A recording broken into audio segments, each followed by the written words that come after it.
The Adventures of Tata Kanor. Alay, magandang umaga, Tata Kanor.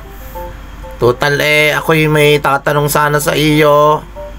Ikaw ay total maalam ka naman kung ano-ano mga nasasagot mo doon sa mga katanungan mayroon ako itatanong sa iyo. Titingnan ko kung yung masasagot Totoo ba na ang aswang takot sa bawang?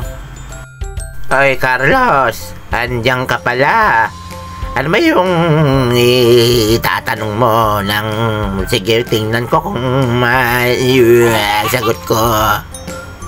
Ayun ba, yung kung ang aswang takot sa bawang?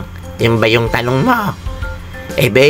Madali lang yan. Nung panahon namin, pag merong ganyang sa probinsya nabalitaang may aswang at gumagala sa gabi.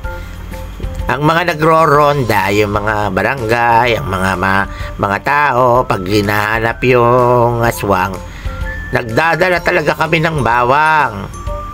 Kasi, ang totoo niyan, ang aswang hindi takot sa bawang. Ang lamok ang takot sa bawang. Siyempre, pagkagabi, malamok. Para hindi lamukin yung mga nagro-ronda at yung mga barangay. Kailangan nila ng bawang para habang sila naghahanap dun sa aswang, hindi sila lamukin. Ayun ang totoo nyon. Nakuha mo ba? Bugok.